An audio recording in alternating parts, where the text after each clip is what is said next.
Minneapolis, deep winter. Adrian Pierce, a visionary CEO leaving an AI safety demo, spots a little girl shivering under a flickering bus ad. She clutches a frayed felt fox and whispers, "Daddy," before going limp. His polished life cracks. He wraps her in his coat, a red beanie slipping from her hand. Tonight, will a stranger's promise and a fox keychain rewrite 2 lives? Minneapolis is a hard blue tonight, the kind of cold that hums in the streetlights. Adrian Pierce steps out of the Civic Auditorium with applause fading behind the doors. He adjusts his designer glasses against the bite of wind, breath lifting like steam. The demo ran long, predictive risk maps, heated rails, alerts that see trouble minutes before a call. He should feel victorious. Instead, he feels the quiet. "Great work, Adrian," says Maya, his chief of staff. Catching up. "Investors love the live model. City's piloting next week." "They love the model," he says, pushing his hands deeper into the pockets of his tailored coat. "Let's hope they love the night shift when the alerts wake them at 3 a.m. Maya studies his face. "You okay?" "I'm fine." The prestige watch at his wrist ticks with patient certainty, a metronome for a life scheduled to the minute. "Head home. Warm up." "I'll call after the debrief," she says, sliding into a rideshare. "Don't walk, boss. It's brutal." He nods, but he wants air. The glass facade throws his reflection back. Late 30s, sharp dark hair set just so, silk tie straight, a man who can command a room. It's a good face for a headline, and a terrible one for secrets. He turns from the valet line and takes the side street, where the wind can hit him clean. Snow shivers across the pavement, dry and glittering. The city sings its winter song, bus brakes exhaling, a neon sign crackling, the distant scrape of a shovel. He passes a cafe with fogged windows and the smell of cinnamon. Inside, a father lifts his boy to see the pastries. The boy's hat is red. It tugs at something in Adrian's chest he doesn't name. His mind replays the Q&A, cost, liability, headlines about AI that saves lives. He'd said, "We don't save people, people save people, we help them get there faster." The sentence sits in him like a pebble he can't spit out. He is very good at building systems. He is less certain he remembers how to simply stand beside a person and stay. A gust knifes under his collar. He pulls it up and keeps walking. On the corner, a bus shelter throws a rectangle of light onto the snow. Its ad board flickers, then steadies, a low buzz under the wind. A lost and found bin inside the lobby had held a small, red knit beanie, pilled and soft, forgotten by someone whose night moved too fast. He'd almost picked it up. He hadn't. The image lingers like a sentence unfinished. His phone vibrates. A text from Investor Relations scrolls across the screen. "Great coverage. Morning show at 8. He pockets the phone and slows near the shelter, adjusting the strap of his leather briefcase. It's nothing, he tells himself, just light on snow, the way winter plays tricks on a mind tuned to risk. Still, the instinct that built his company whispers, "Look twice." A plow passes, throwing up a wave of powder. Adrian steps back, boots grinding grit. The wind lifts, then falls. For a moment, the city holds its breath. He hears a faint tap, like a small hand against glass, or the loosened panel of the ad board rattling. He listens. Nothing. He almost moves on. Maya would tell him to take the car, the board would tell him to go home and rest his voice, the calendar would roll him toward cameras and charts. Instead, he stands there, looking at the shelter, at the light that flickers and steadies. He doesn't know why he's waiting, only that the same quiet that followed applause is here too, and it feels like the edge of a decision. He exhales, watching his breath drift like a small cloud that refuses to freeze. 5 minutes, he says, mostly to himself. He lets the wind run cold fingers through his carefully kept hair, and he listens again, to the street, to the winter, to that flicker that might be nothing, and might be the beginning of everything. The bus shelter hums faintly under the frozen light, a lonely square of glass on a street emptied by wind. Adrian tightens his scarf and steps closer, his shoes crunching over packed snow. That's when he sees her. A small figure curled on the bench, wrapped in a too-thin jacket, knees pulled tight to her chest. At first, he thinks she's asleep, but then a tremor runs through her shoulders, sharp and involuntary. He moves toward the glass and raps gently. "Hey, you okay in there?" No response. The girl's head tilts, revealing pale cheeks streaked with dried tears. Her gloves are mismatched. One blue, one missing entirely. Between her hands dangles a frayed felt fox keychain, its little tail barely hanging by a thread. Adrian's stomach knots. She can't be more than 6. He pushes open the door, the metal creaking in protest. The cold inside is different. Still, heavy.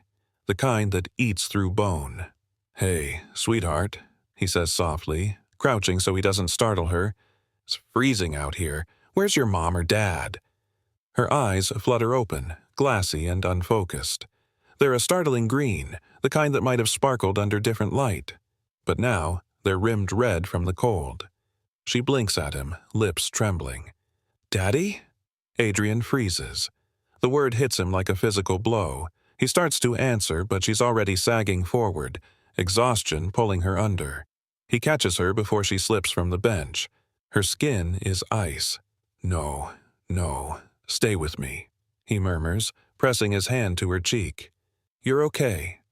You're safe." He pulls off his coat and wraps it around her small frame. The luxury fabric feels absurd in this moment. What good is Italian wool against hunger? He scoops her up carefully, feeling her ribs beneath the layers, the weight almost nothing. Her breath is shallow, barely misting the air. Adrian's heart pounds as he pushes through the door, wind biting at his face. His car is parked half a block away, a sleek black sedan already half covered in snow. He cradles her tighter, shielding her from the gusts. "Hang on, little one," he whispers. "Just hang on." Inside the car, the heater roars to life. He settles her in the passenger seat, cranking the temperature high, rubbing her arms through the coat. She stirs faintly, mumbling words he can't quite make out. Then he hears it again. Soft, barely audible. "Daddy." He swallows hard. "You're going to be okay, Riley," he says, using the name on the faded bus pass clipped to her jacket. "I promise." Her Fox keychain slips from her fingers onto the console. He picks it up, thumb brushing over its worn edges. "You must have loved this little guy, huh?" he murmurs. No response. Her eyes are closed again, lashes trembling.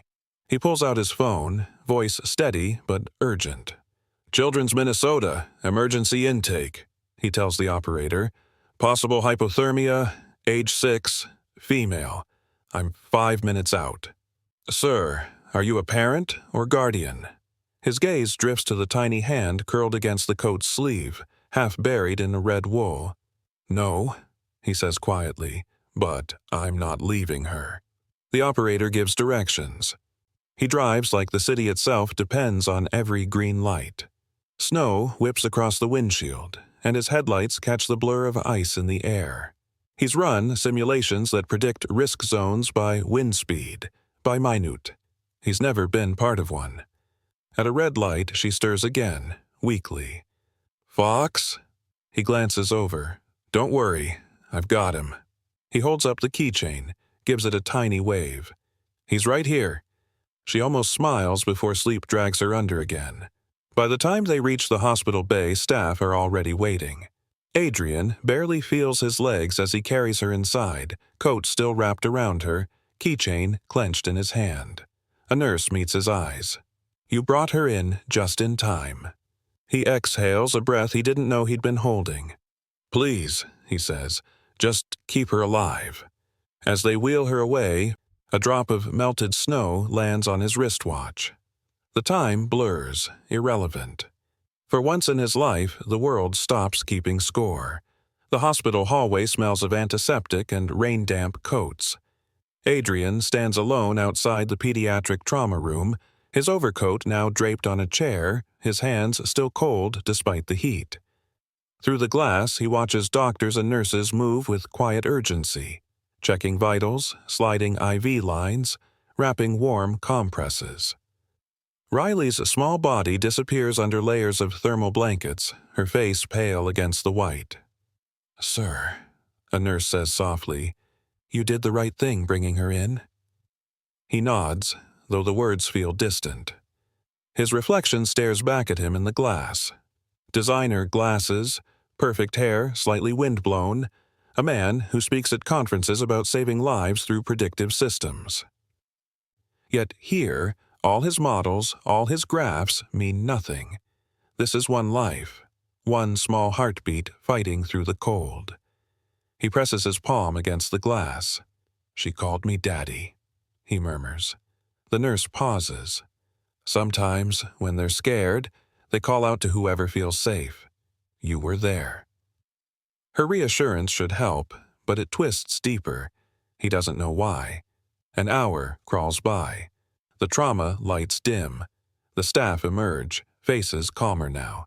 "She's stable," says Dr. Nguyen, removing his gloves. "Hypothermia and malnutrition, but no frostbite. We're starting fluids. She'll need rest and observation for a few days." Adrian exhales shakily. Can I stay?" The doctor studies him. "You're not family, correct?" "No," Adrian says quietly. "Just the person who found her." Dr. Nguyen nods. "Then wait in the family area. We'll update you." Family area. The phrase lingers. Adrian walks toward the waiting room, where fluorescent light hums above old magazines and vending machines. The digital clock clicks past 10. His phone buzzes with messages. Maya. Investors asking about tomorrow's slot. PR team. Need a quote for the evening news. He silences them all. The usual pulse of business feels obscene now, like another world. He sits, elbows on his knees, staring at the Fox keychain he still holds. The felt is torn, one bead eye missing. Someone had sewn it by hand, uneven stitches, tiny and careful. It's not a store-bought trinket. It's love made visible. He thinks of his own mother, gone since he was 15, how she used to patch his gloves in winter with whatever fabric she could find. He'd forgotten the sound of her sewing machine, until now. A quiet voice interrupts. "Mr. Pierce?" He looks up. The nurse from before stands there. She's in a room now, still sleeping. You can see her through the window if you'd like. He follows her down the hall to a smaller room with a view of the city's frozen skyline. Snow drifts outside, catching the glow of traffic lights. Inside, Riley lies small in the bed, an oxygen clip on her finger, a teddy bear tucked beside her, one of the hospital's donated ones. Her hair, matted and tangled, fans over the pillow. Beside her hand lies the red knit beanie they must have taken off during triage. Adrian's breath catches. It's the same hat from the cafe window earlier, the little boy's hat he'd noticed before his presentation. He presses his palm against the glass again. If I'd taken that car straight home, he thinks, she'd still be there in the cold. His throat tightens. Never again, he whispers. Not on my watch. He doesn't mean it as a metaphor. He means it literally. The door opens behind him. A woman in her 40s with a clipboard enters. Social services, judging by her badge. Mr. Pierce, I'm Dana Ruiz, intake caseworker. Thank you for what you did tonight. He nods faintly. Does she have anyone? We're trying to reach relatives, Dana says. We found a contact number in her school file. Her mother passed recently according to early records. We'll confirm. Adrian swallows hard. And if no one answers? Dana sighs. Then she'll go into temporary foster care until we can locate a guardian. He looks through the glass again. No child should wake up alone after something like this. Dana studies him quietly. You can stay tonight, but beyond that, we'll need legal arrangements. I understand, he says softly. I'll wait. So he stays, hour after hour, While the city sleeps beneath a white hush, he remains outside the glass, coat folded on his lap, the Fox keychain resting in his hand. When the first light of dawn spills through the blinds, he closes his eyes and makes a silent promise. I'll stay until she's safe, no matter what it takes. The next morning, the hospital hums with quiet movement, machines beeping, carts rolling, voices soften to whispers. Adrian hasn't left his chair in the hallway. A cup of untouched coffee cools beside him. Through the glass, he sees the small rise and fall of Riley's chest. Her fingers twitch faintly around the hospital blanket, and something in him eases. A nurse opens the door and smiles gently. She's waking up. You can come in if you'd like. Just keep your voice low. He stands, smoothing his wrinkled shirt out of habit. The prestige watch gleams, but his reflection looks different. Less composed, more human. When he steps inside, the warmth of the room surprises him. Riley's eyes flicker open, unfocused at first, then slowly finding him. Her voice comes out as a whisper. "Daddy?" He hesitates. A dozen responses crowd his mind. Truth, correction, explanation, but none feel right. So, instead, he kneels beside her bed and simply says, "I'm here." Her small hand reaches out, touching the edge of his sleeve as if testing whether he's real. "You came back," she says weakly. "I told you I would," he replies softly. She smiles faintly, eyes fluttering shut again. For a moment, everything else disappears. The cold outside, the board meetings, the unread messages. There's just this child and the fragile thread of trust between them. The nurse adjusts a monitor. "She should rest. You can stay a bit longer." Adrian nods, sitting by the bed. He studies the red knit beanie folded neatly on the nightstand. Its edges are frayed, hand-knit, maybe by her mother. Next to it lies the Fox keychain he returned to her earlier. The two items seem to belong together, love worn into objects. When Riley stirs again, she whispers, "My mom made the Fox. She said he keeps me brave." "That sounds like something a wonderful mom would say," he murmurs. Riley looks up at him, her gaze steady despite her weakness. "Are you a dad?" The question hits deeper than expected. He shakes his head slightly. "No, not yet." Her brow furrows. "But you helped me." "Yes," he says quietly, "because everyone deserves someone to show up when it matters." She seems to think about that, then drifts back into sleep, her hand still resting near his. Hours later, as sunlight slants across the snow outside, Dana Ruiz returns. Clipboard in hand, she speaks softly near the doorway. "We've reached the aunt. She's agreed to come in, though she sounded overwhelmed." Adrian glances at Riley. "Overwhelmed how?" "She's been caring for 2 children already. Lost her job last month. The case might take time to review." Dana studies him. "You're still here?" He nods. "I said I'd wait."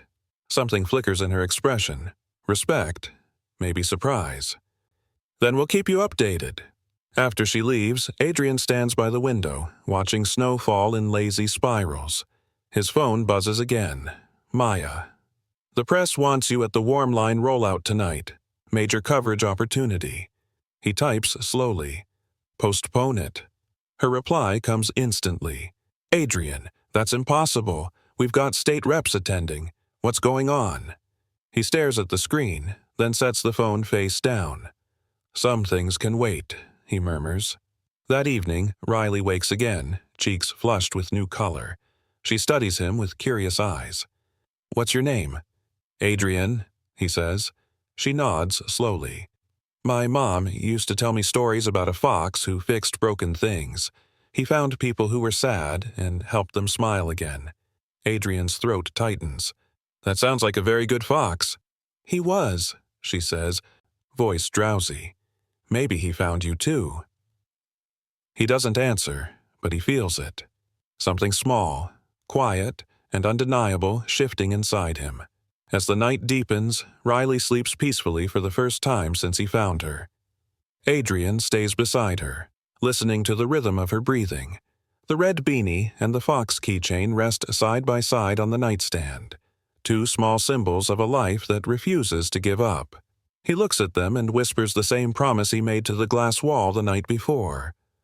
"I'll stay until she's safe." This time, it feels less like a vow and more like the start of something real. By morning, a pale sun struggles through the frost-coated windows of Children's Minnesota. Adrian wakes in the same chair, his coat draped over his knees, the coffee on the tray beside him gone cold. Riley is still asleep, her breathing steady now. For the first time since that night, color warms her cheeks. He stretches his stiff neck just as the door opens. Donna Ruiz enters, her clipboard under one arm and a steaming cup in a hand. "You're still here," she says softly, offering the coffee. "I told her I'd stay," Adrian replies. Dana smiles faintly. Not many people keep promises that quickly. She sits beside him. Her aunt will arrive this afternoon. We'll need to discuss next steps. Adrian nods. "Of course." "You understand? She can't be released until we confirm guardianship." Dana continues gently. "If the aunt can't provide for her, we'll arrange foster placement until a long-term solution is found." He exhales slowly. "She's been through enough change already. Try to make it one she doesn't have to fear." Dana studies him carefully. "I will, and thank you, Mr. Pierce. What you did likely saved her life." He watches Riley stir under the blanket. "Saving one life," he murmurs, "shouldn't feel like such a rare thing." Later that day, as snow flurries dance outside the glass, the aunt arrives, a thin, tired woman named Carla, wrapped in an oversized coat. She carries exhaustion like a second skin. Dana introduces them quietly outside Riley's room. Carla's eyes flick to Adrian, then to the little girl asleep beyond the glass. "You're the man who found her?" "Yes," Adrian answers. "Thank you," she says, voice shaking. "I didn't know she'd slipped out. I fell asleep after my shift, and when I woke up..."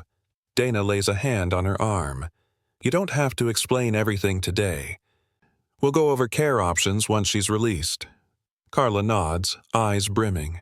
"She's a good girl, just lost. It's been hard since my sister passed, harder than I thought." Adrian listens, understanding more than he expected. "She said her mom gave her that fox keychain," he says quietly. "You should know, it never left her hand." Carla's face crumples. "That was Emma's. She made it for Riley the week before." Her voice trails off. "Before the accident." The silence that follows is heavy. Then Carla straightens, determination flickering through fatigue. "Can I see her?" "Of course," Dana says, opening the door. Riley wakes to the sound of footsteps. "Aunt Carla?" The woman rushes forward, hugging her tightly. "Oh, baby, I'm so sorry." Adrian steps back, giving them space. The reunion is soft and trembling, the kind that mends and breaks hearts at the same time. But as minutes pass, Riley's eyes drift toward him. "Is Daddy staying?" she asks, voice small. Carla glances at Adrian, confused. "Sweetheart, that's not your..." Adrian steps closer, shaking his head gently. "It's okay. She just means I was here."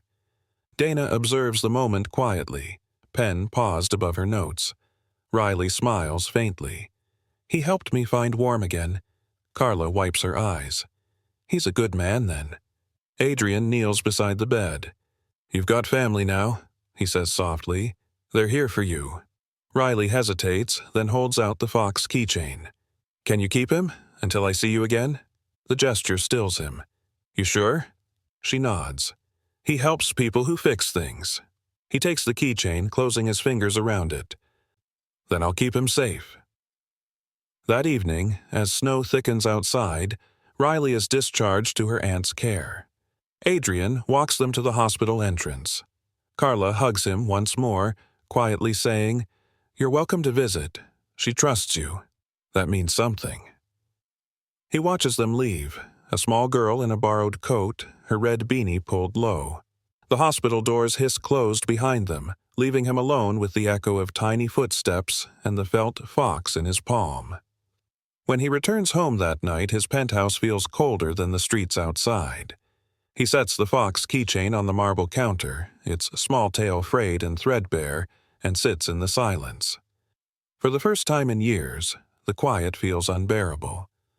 He picks up the keychain again and whispers into the stillness, "She found me. Didn't she?" No answer comes, only the soft hum of the city below, and the faintest pull of something new taking root inside him, a promise that doesn't fade when morning comes. That night, Minneapolis freezes under another sheet of white. The skyline glows faintly against a dark sky, and somewhere near the river, a penthouse window burns with a single light.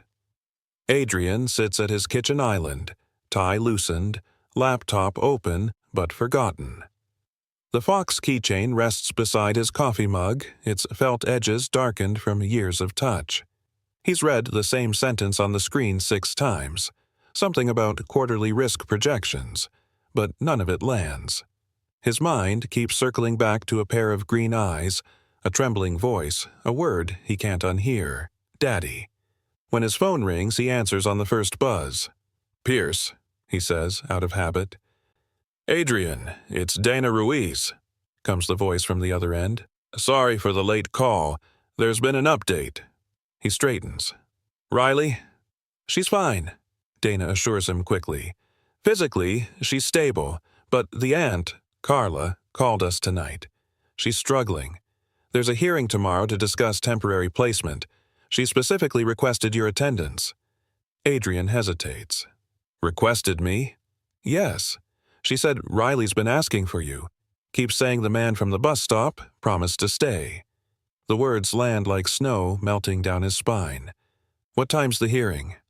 10 a.m., downtown Family Court. Dana's voice softens. "I know you have your company's rollout this week, but—" He glances at his calendar, already stacked with investor meetings. "I'll be there." After the call ends, he picks up the Fox keychain again, running his thumb along its stitched back. Something tugs in him. Responsibility, but also something deeper. A need to make right what chance put in his hands.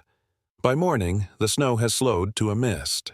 Adrian stands before his closet, bypassing his usual suit for a simple wool sweater and dark slacks. It feels strange to walk out of his building without the armor of perfection. At the courthouse, Dana greets him with a nod. "I wasn't sure you'd come." "I said I would," he replies. Inside the waiting area, Carla sits slumped on a bench, nerves etched across her face. Riley sits beside her, legs swinging, red beanie snug over her ears. When she spots him, she lights up. "You came!" Adrian kneels to her level. "Hey, Fox," he says softly. "Told you I don't break promises." She grins, revealing a missing tooth. "Aunt Carla said you work with robots." "Something like that," he chuckles. "Can you make one that makes hot chocolate?" He smiles. "That might be my next big project." Carla's voice trembles. "She won't stop talking about you. I can't blame her. You were there when—" She trails off, eyes wet. "I just don't know if I can do this alone." Dana crouches beside them. That's what today is about, finding the right path forward. When their names are called, they step into the courtroom. The judge, a woman with kind eyes, looks over the file. "So, Mr. Pierce, you're not related to the child, but you've been involved since her rescue?" "Yes, Your Honor." "You're aware this process can be lengthy? Background checks, interviews, home evaluations." "I'm aware," Adrian says firmly. "I'll follow every rule, no exceptions." The judge studies him. "It's rare someone in your position volunteers for something like this. Why now?" He glances toward Riley, sitting quietly beside her aunt, clutching the Fox keychain he'd returned to her that morning. "Because some things can't wait for schedules or titles," he says. "When you find someone freezing in the dark, you don't ask why. It's enough that you're there." The courtroom falls silent. Even the stenographer pauses. Riley looks up at him and whispers, "See? I told you he's my daddy now." Laughter ripples softly through the room, even the judge smiling. "We'll note the record accordingly," she says gently. The hearing adjourns, and outside, Carla exhales in relief. They'll assign temporary guardianship, maybe with shared involvement while we sort this out. Dana will guide us. Dana adds, "It's just the first step, but Riley's lucky. Most kids don't have anyone waiting this early." Riley slips her small hand into Adrian's. "I like when you wait," she says. He smiles down at her. "Then I guess I'll keep doing it." As they walk out into the gray afternoon, snowflakes begin to fall again, light and soundless. Riley tips her face to the sky, giggling. Adrian looks at her red beanie and whispers to himself, "Warm again." In that quiet, he feels something thaw, an unfamiliar warmth that has nothing to do with the temperature. For the first time in years, he's not thinking about innovation or funding rounds, just a child's laughter and what it means to show up when it matters. Snow drifts lazily over Minneapolis. The city softened under layers of white. Days pass quietly after the hearing.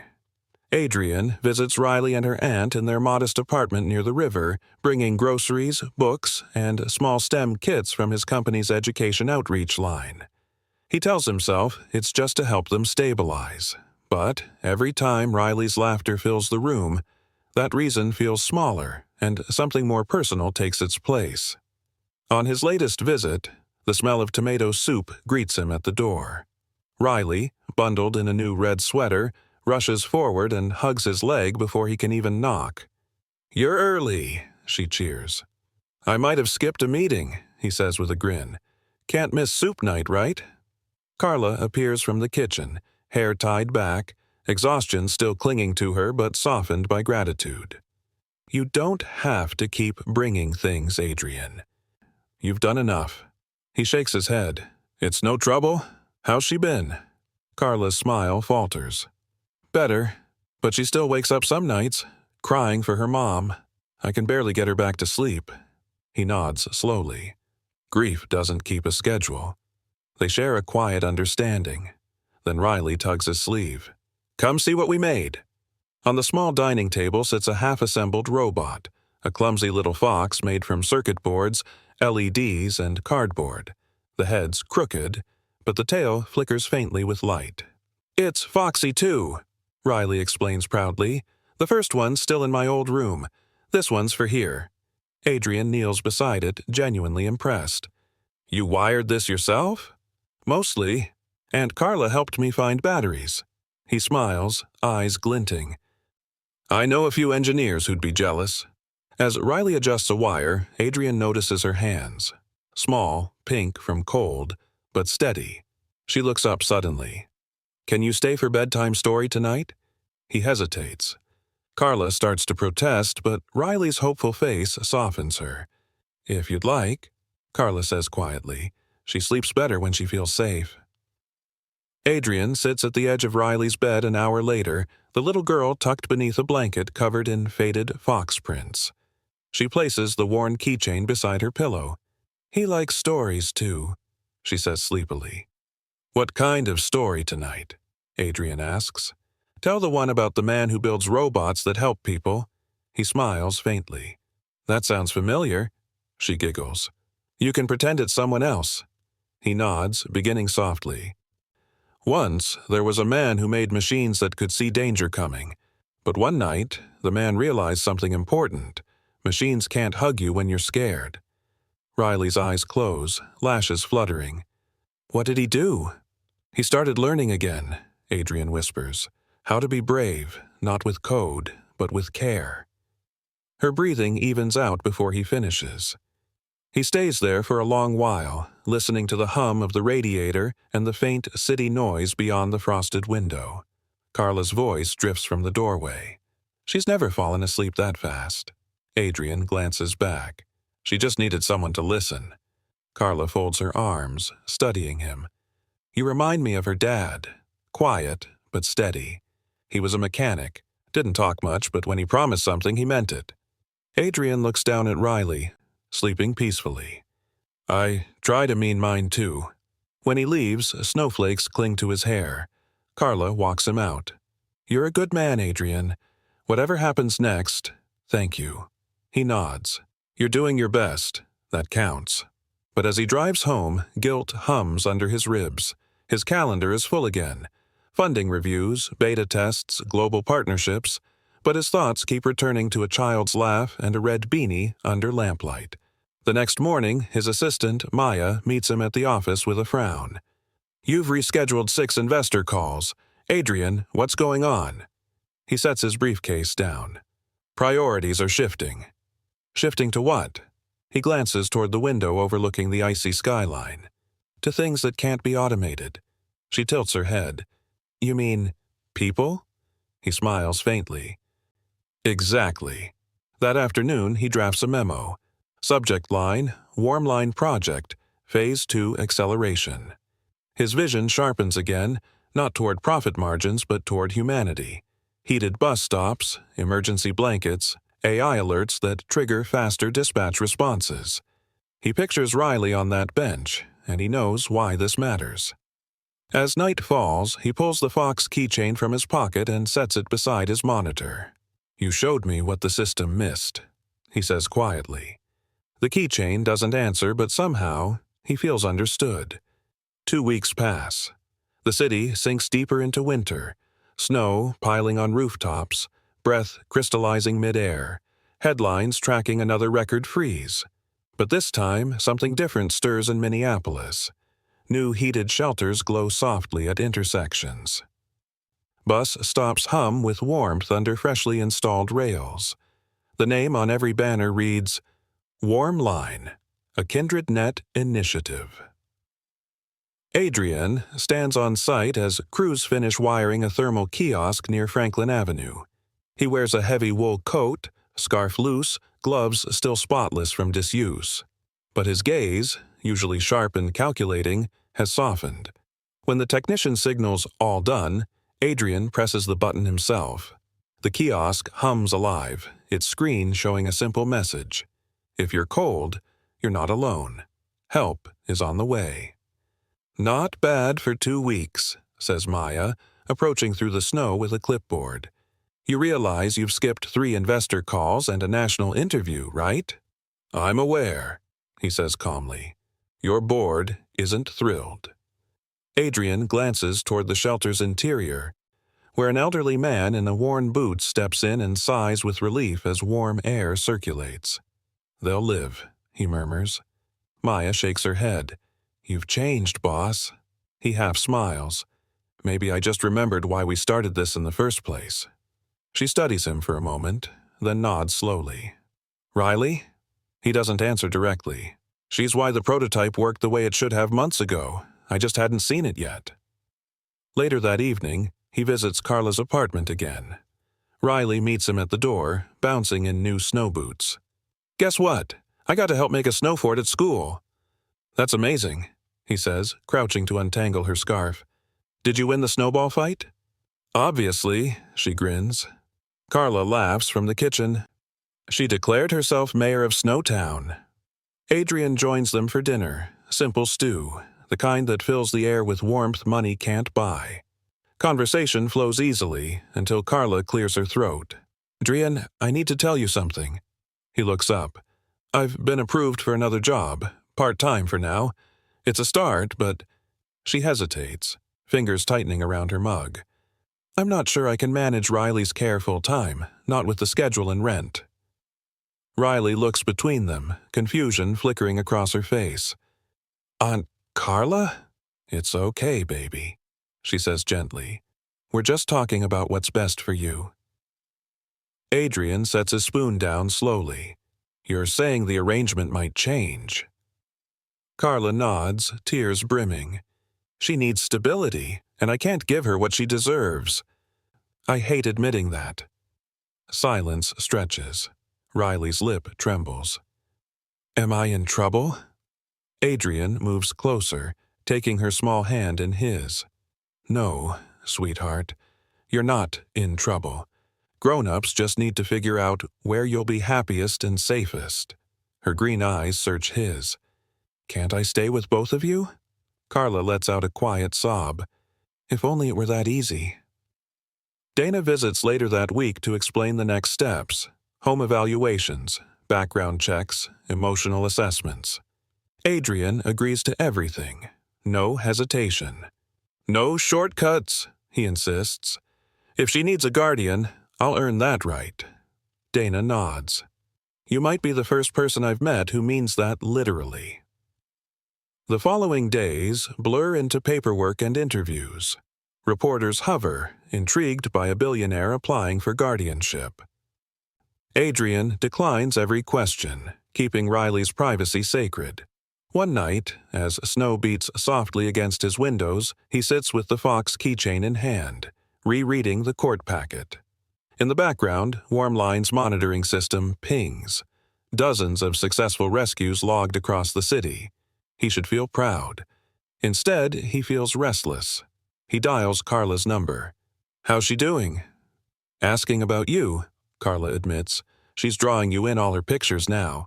He smiles faintly. She gives people jobs they didn't know they wanted. Carla laughs softly. That she does. And Adrian, if this goes through, I think Emma, her mom, would have approved. When he hangs up, the penthouse no longer feels like glass and steel.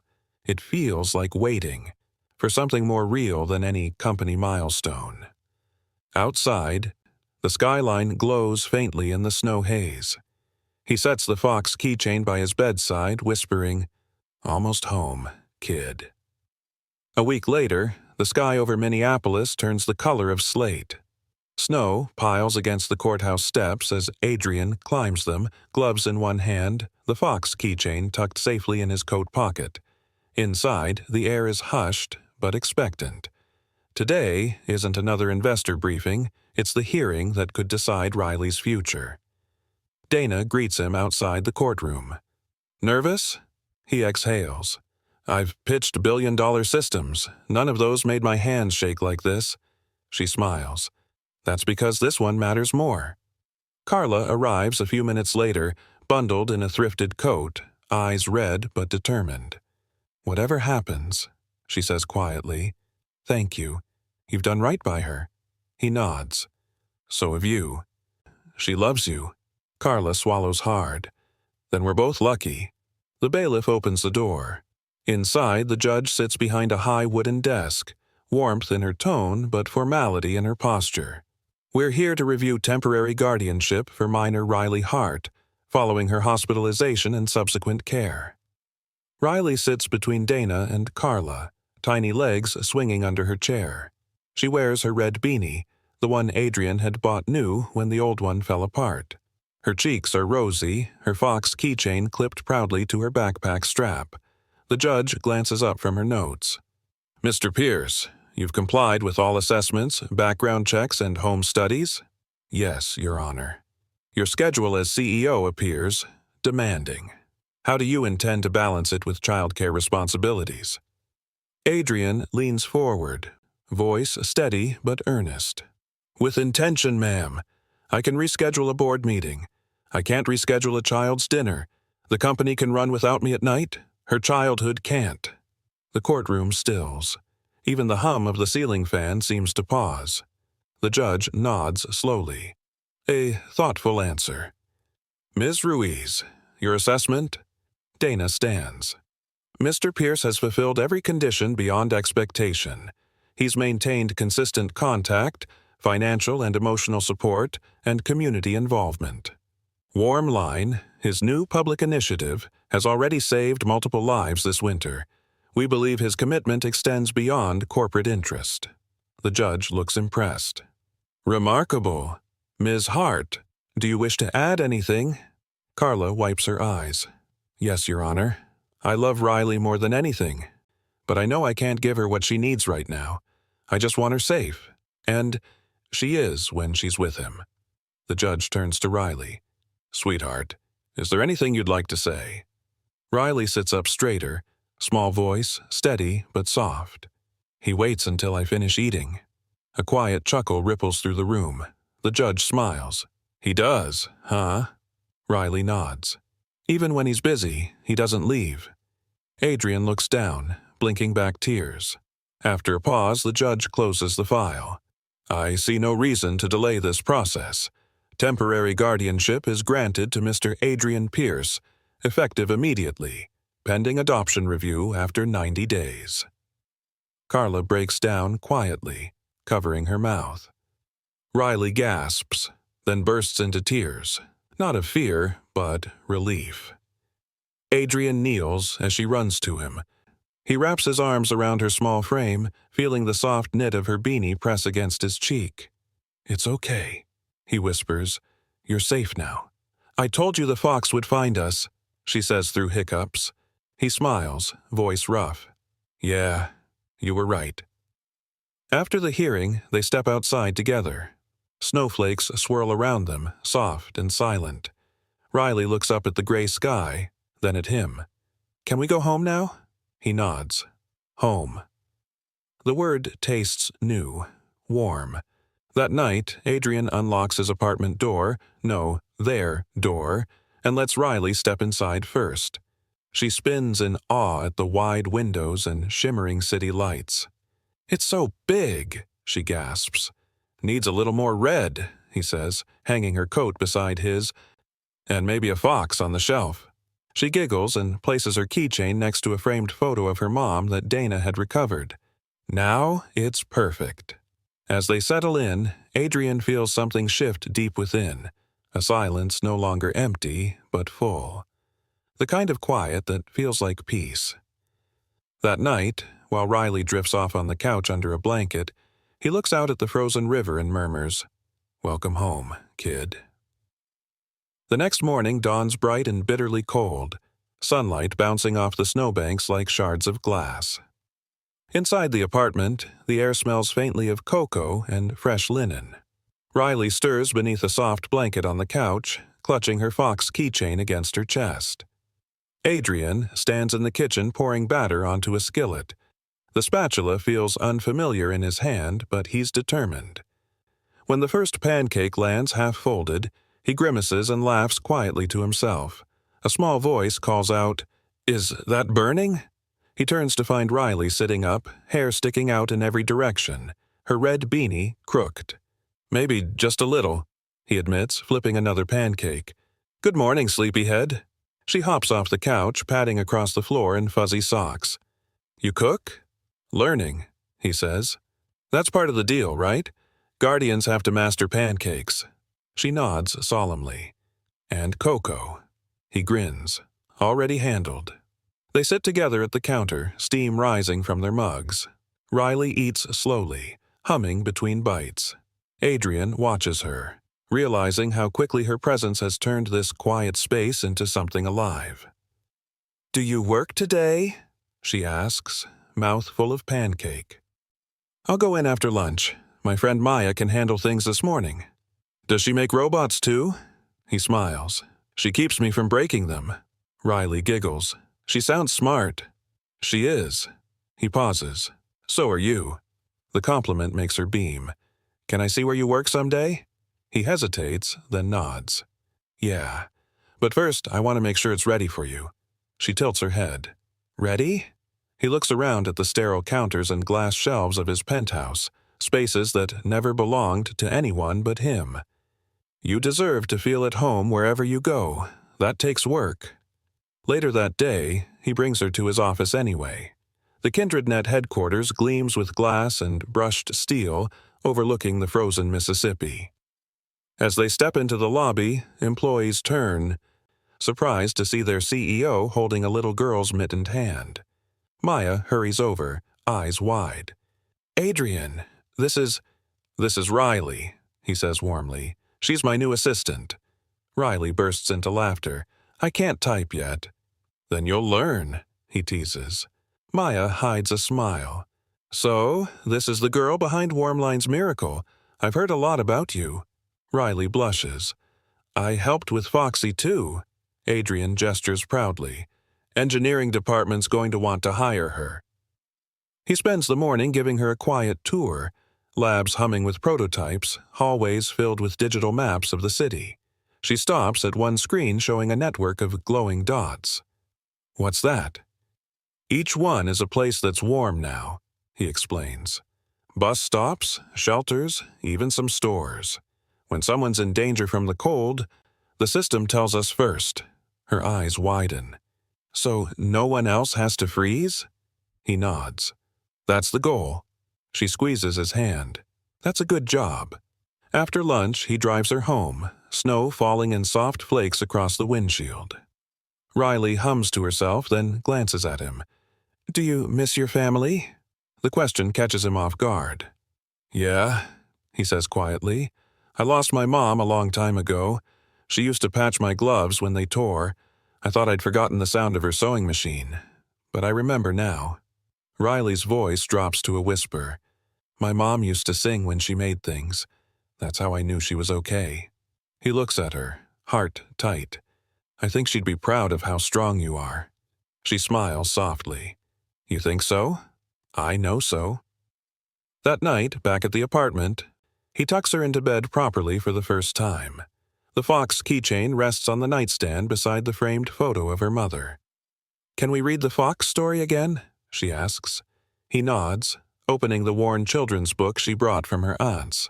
The words come easily now, his voice low and steady. And when the storm came, the little fox built a light so no one would be lost again.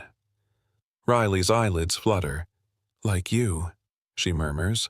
He smiles faintly, brushing a strand of hair from her forehead. No, he whispers, like us. After she falls asleep, Adrian steps onto the balcony. The city glows beneath him, threads of light weaving through snow. For the first time in years, his calendar is clear for the evening. No dinners, no interviews, no back-to-back calls. He looks at the empty slot he's blocked out in his phone and renames it quietly. Dinner, read, lights out. From now on, that's non-negotiable. 3 weeks later, Minneapolis lies under a brutal cold spell. Even the river looks frozen solid beneath a crust of pale ice. The city's headlines warn of the lowest temperatures in decades, but across intersections and bus routes, small miracles glow. Warm-line stations hum with radiant heat, orange halos of safety piercing the gray. Adrian drives through downtown, Riley buckled in the back seat, watching the lights blur past her window. You made all of these? She asks, eyes wide. He glances at her through the mirror. Not alone. I had help from a lot of people. Engineers, volunteers, and even one tiny project manager who keeps me on schedule. Riley giggles. That's me. That's you, he says, smiling. He parks beside a new Warmline van, white with a red stripe, its logo shaped like a foxtail curling around a flame. The volunteers are handing out blankets and hot drinks to people sheltering under the bridge. Adrian opens his door and looks back at Riley. Want to see what you started? She bounces in her seat. Can I? He helps her out, wrapping her in a thick coat and her red beanie. Together they walk across the icy sidewalk, the air crisp enough to sting. A volunteer spots them and waves. Mr. Pierce, we just finished the 3rd heater installation. Everything's running perfectly. Adrian nods. Good work. Any calls tonight? 2 so far, 1 near Cedar Avenue. We reached them in under 10 minutes. He glances down at Riley, who's watching, fascinated. That means 2 more people got home safe, he tells her. She grins proudly. The Fox worked. The Fox worked, he agrees. Back inside the van, Riley helps hand out cocoa packets to the volunteers. She moves carefully, mimicking the adults, her small gloved hands steady despite the cold. One of the younger volunteers kneels beside her. You're pretty brave to be out here. Riley shrugs with a smile. I used to be cold a lot. It's better helping now. The woman's eyes soften. That's a good reason. When they finish the round, Adrian drives them home. Riley hums in the back seat, half asleep, the city's glow flickering across her face. He turns down the radio and listens to her small voice trail into a hum that sounds like peace. That night, after she's asleep, he sits at his desk looking over Warmline reports. His company's quarterly metrics blink on the screen. Profits down, innovation ranking steady, reputation skyrocketing. For the first time, none of it feels like a loss. He drafts a memo to the board. Effective immediately, I'll be adjusting executive hours and redirecting funds from marketing into Warmline's expansion. Our city doesn't need more headlines, it needs heat. He signs it simply, AP. The next morning, Maya storms into his office, snow still melting on her coat. Adrian, are you serious about this? You're shifting millions out of our advertising budget. He looks up from his computer, calm. Every dollar of it. Your investors will revolt. Then I'll explain it to them in person, he says. Or not. Either way, I'm done measuring worth by graphs. She stares at him for a long moment, then sighs. You're different now. Softer, maybe. He smiles faintly. Maybe that's not a flaw. Her tone softens. How's Riley? Sleeping better. She's drawing again. Maya nods, then places a folder on his desk. Here, you'll need this for your adoption filing. He blinks. You? Dana sent it through. I thought you'd want to read it first. He opens the folder. Inside lies a form labeled Petition for Permanent Guardianship and Adoption Review.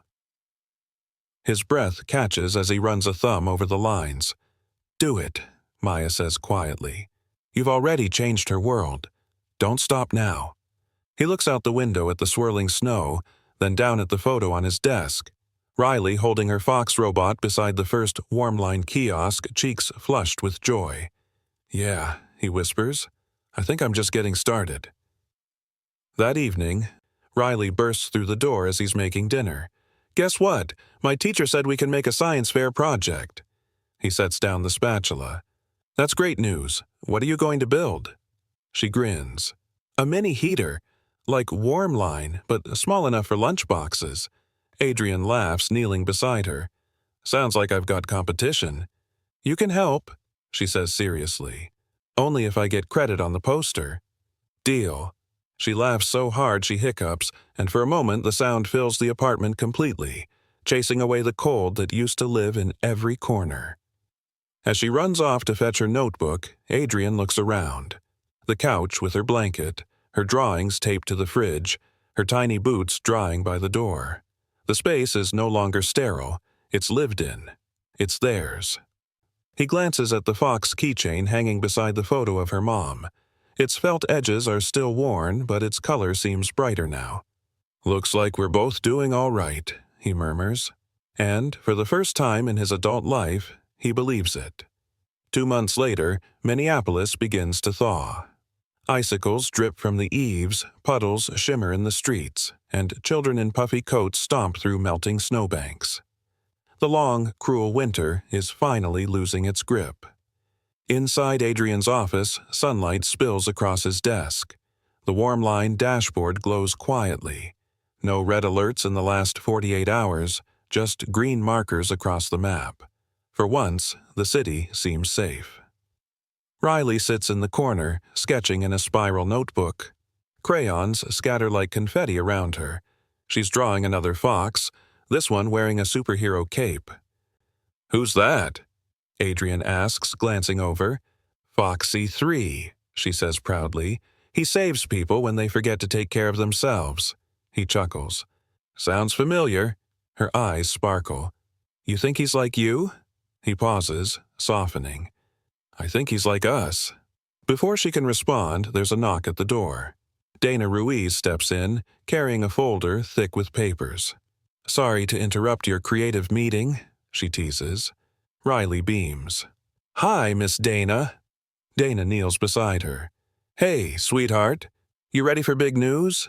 Adrian's pulse quickens. Big news? Dana straightens and hands him the folder. The court date's confirmed for Friday. Final adoption hearing. He exhales slowly, emotion catching in his throat. That soon? Everything checked out perfectly. Home visits, background, even her counselor's letter. You've done everything right, Adrian. Riley's eyes widen. Does that mean? Dana smiles. It means if the judge approves, it's official. You'll both share a last name. Riley gasps, hands flying to her mouth. Really? Adrian kneels to meet her eyes, voice trembling. Really? She throws her arms around his neck, laughing and crying all at once. Then I'm Riley Pierce. He holds her close, the words sinking deep. Yeah. he whispers. You are. That night, as they eat dinner, her favorite mac and cheese, Adrian can't stop watching her. The girl who once shivered in a bus shelter now chatters about school projects and Fox robots. Her laughter fills every corner of the home that used to echo with silence. After dinner, she looks up at him seriously. When I go to the judge, can I say something? He smiles. Of course. What do you want to tell them? She thinks for a moment. That families aren't about who you're born to, they're about who shows up. He nods slowly, his chest tightening. That's exactly right. The next few days blur by. Adrian balances board meetings, warm line updates, and calls from Dana's office. But every night, he returns to find Riley waiting with her bedtime book and a mug of cocoa ready for him, her way of practicing being a grown-up. On Thursday evening, snow begins to fall again, a light, glittering curtain that catches in the city lights. Adrian steps onto the balcony, phone pressed to his ear. It's Maya. The board's still asking if you'll return full-time after the hearing, she says. He gazes out over the city. I'm not leaving, Maya. I'm just reprioritizing. Meaning, presents first, profits second. She laughs softly. You're impossible, you know that? Maybe, he says, smiling, but we saved 217 people this winter. I'll take that over market shares. When he hangs up, he looks through the sliding doors at Riley, asleep on the couch under a blanket, the Fox keychain tucked beside her. Friday arrives clear and bright. The courthouse steps glisten with ice, but the air carries the first hints of spring. Inside, the same judge who once granted temporary guardianship reviews the papers with a knowing smile. Mr. Pierce, she says, I see your background report still lists you as one of the busiest men in Minnesota. Think you'll find time to be a father? He glances at Riley, who's clutching the Fox keychain tight. I already am one. The judge's eyes soften. Well said. This court recognizes the adoption of Riley Hart by Adrian Pierce, effective immediately. Riley lets out a joyous squeal and leaps into his arms. Applause ripples through the courtroom. Dana, Carla, Maya, even a few of his engineers who came quietly to support him. Carla wipes her eyes and approaches them. You did it, she whispers. Thank you for giving her what I couldn't. Adrian shakes his head gently. You gave her love. I'm just helping her carry it forward. Outside, they step into the sunlight. Riley tilts her face to the sky, arms spread wide. It's warm, she laughs. Adrian laughs too, lifting her up high. That's because winter's over, kiddo. She presses the Fox keychain into his palm. You keep him now. He likes you better. He closes his hand around it, eyes bright. He likes us both. He's part of our story. As they walk to the car, she tugs his sleeve. Can we go see the warm lights tonight? He nods. All of them. That evening, they drive through the city, the skyline glowing gold against melting snow. Warm line stations shimmer at every stop, a living network of hope born from one night, one choice, and one child's courage. Adrian glances at Riley in the passenger seat, her red beanie tilted, her smile soft. How's it feel, Miss Pierce? She grins. Like home. He smiles, starting the car. Then let's go home. And, as the city lights flicker in their wake, the little Fox keychain sways from the rearview mirror, catching the glow of a world finally warm again. Spring unfolds slowly over Minneapolis. Ice melts off the sidewalks, the Mississippi begins to move again, and the first green shoots push through the frozen ground. In the Pierce apartment, sunlight fills the living room where Riley hums to herself, painting beside the window. Her red beanie hangs on a chair, finally too warm to wear every day. Adrian stands nearby, laptop open but ignored. He's watching her instead, how she presses the brush carefully, tongue poking out in concentration. The painting is of a fox, of course, standing under a streetlight, but this one has two shadows, one small, one tall. He smiles softly. What's the title? Riley thinks. The Night We Got Found. He nods, voice quiet. That's perfect. The fox keychain now hangs on a hook near the door. Its once frayed tail mended with a new stitch of red thread Riley insisted on sewing herself. He was tired, she'd said. Now he can rest. That afternoon, Maya drops by carrying a portfolio. The mayor signed the partnership, she announces. Warm lines going statewide. Adrian raises his eyebrows. Already? Your reputation's made you a legend, boss, she teases. Schools, transit systems, even local shelters want your heat maps. Riley perks up. Does that mean more people won't be cold anymore? Exactly, Maya says, crouching beside her. Because your dad didn't just build a company, he built kindness into the city. Adrian flushes, laughing quietly. You make it sound more heroic than it is. Riley sets down her brush. It's heroic if you help people without waiting for someone else to ask. He glances at her, struck by how simply she can distill what he's spent years trying to explain in boardrooms. When Maya leaves, Riley runs to the window, pointing excitedly. Look, Dad, the snow's almost gone. He joins her. The streets below glisten with puddles, the last traces of winter washing away. Can we plant flowers? She asks. Sure, he says, smiling. What kind? She grins. Foxgloves. He laughs. Of course. The next weekend, they visit a small community garden near the Warmline headquarters. The volunteers recognize him immediately, but he waves off formal greetings. Today, he's just a dad in rolled-up sleeves helping his daughter plant flowers. As they kneel in the soil, Riley presses her small hands into the dirt, giggling. It's cold.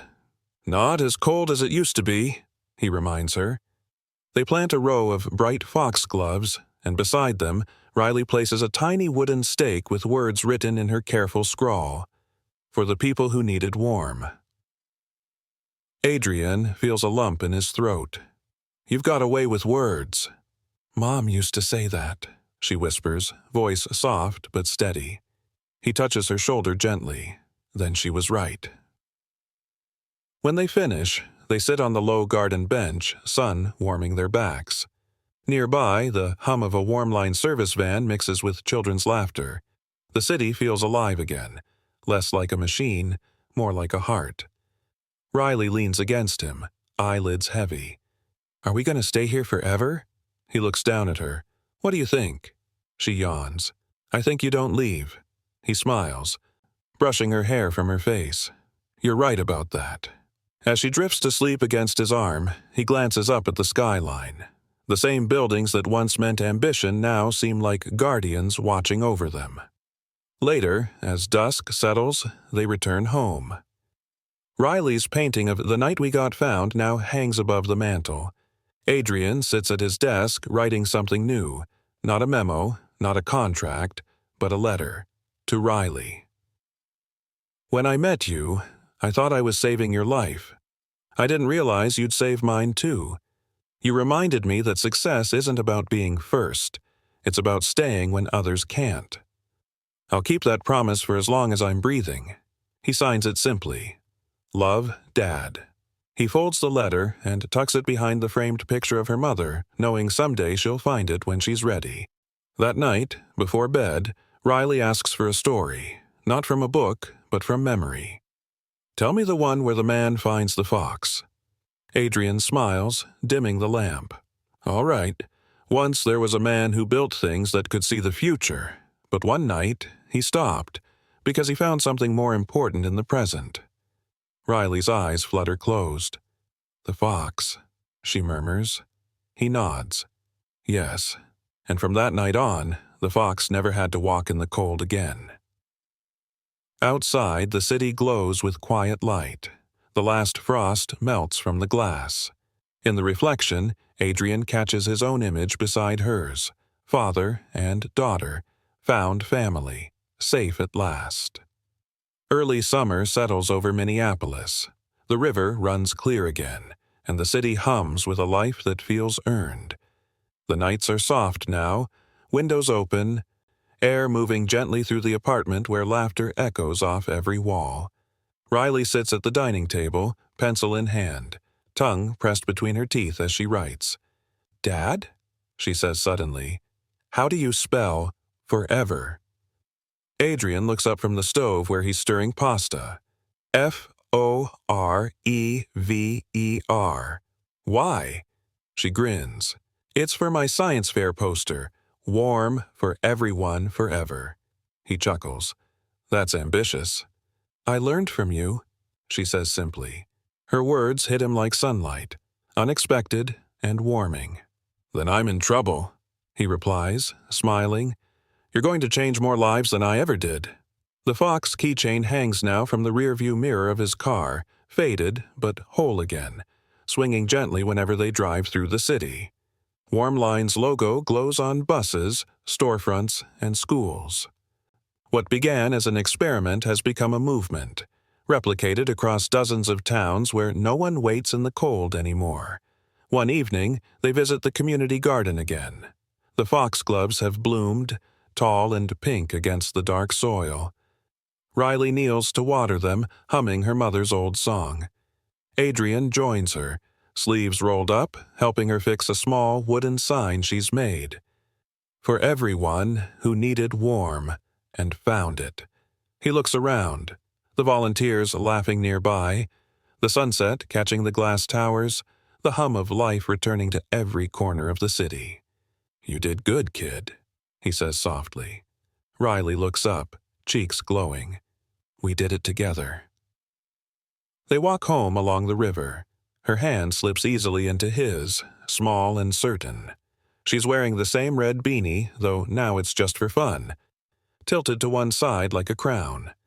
At home, after dinner, she curls up beside him on the couch with her bedtime book, the Fox story worn to soft pages.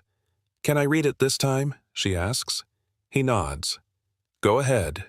She begins, voice careful but proud. Once there was a man who helped others find the light, and one day the light found him too. Her voice trembles slightly at the last line, and when she finishes, she leans against him, whispering, It's about us, isn't it? He wraps an arm around her.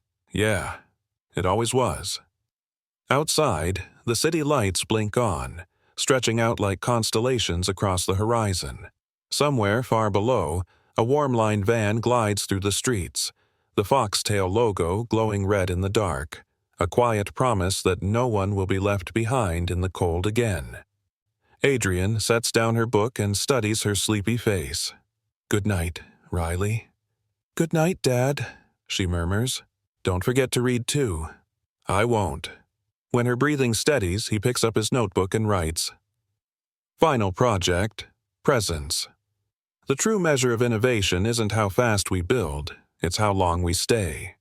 He closes it, switches off the lamp, and sits in the soft dark, listening to the quiet rhythm of home.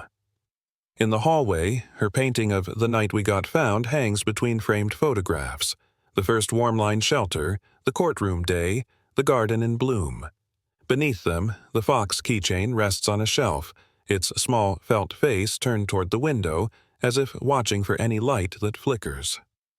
Outside, summer wind drifts over the river. Somewhere, a child laughs in the distance. Adrian exhales, smiling. We did it, he whispers. We made it warm. And in that still moment, bathed in gold light, surrounded by love he never expected, Adrian Pierce finally understands what success was always meant to mean. Not profit, not applause, but a promise kept. A father's promise.